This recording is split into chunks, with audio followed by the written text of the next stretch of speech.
One of the biggest problems that we have with insurance companies, their inability to identify damage properly. I wanted to talk a little bit specifically about some of what we see, the damage that we see, and the just absolutely insane responses that we're getting from insurance companies and adjusters. So I'm looking at a picture right now. This roof I personally inspected. This house was hit by Hurricane Beryl and just absolutely shredded the roof. Most normal people would go, oh, that roof's done. But not in adjuster world. They look at that and they say, hey, there's 1, 2, 3, 4, 5 shingles missing. We're gonna pay for 5 shingles. In a lot of cases, they never even get on the roof. They stand on the ground and they just count the number of missing shingles, and they're satisfied that that makes you whole in the event of a loss. In this particular case, you're looking at this photo, the adjuster paid for 20 shingles. There comes a point in the life cycle of a roof where it's just no longer repairable. And this roof has certainly reached that point. That's not a legal opinion, that's a professional opinion based on somebody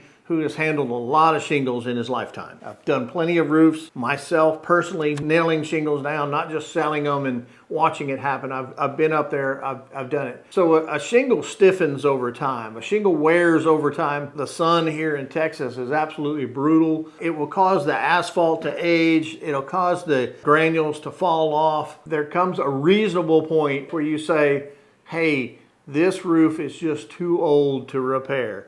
This roof is not worth the money to have someone go up there and tack a few shingles on. And a lot of times the shingles get so brittle that when you lift a shingle to slide a new one under it, that shingle breaks, and so on and so on. So you say, hey, replace 5 shingles, and by the time you're done, you've destroyed 25 shingles and the roof still isn't covered. An adjuster one time very, very proudly told me that he inspected this roof for wind damage. He used a drone with 4K resolution.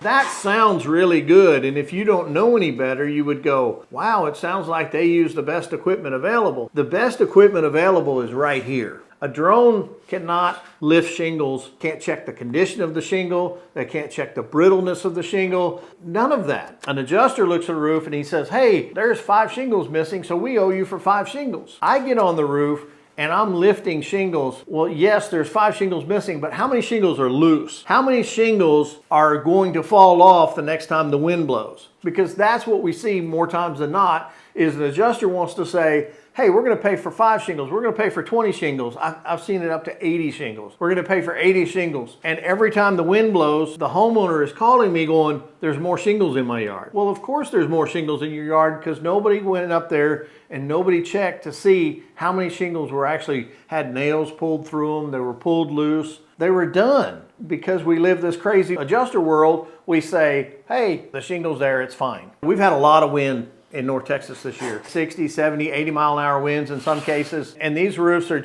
they're just flapping in the wind. The phone is ringing off the hook with people saying, hey, the adjuster only paid for like 5 shingles. It didn't even reach my deductible. I don't know what to do. And it's a great call. That's the call we want.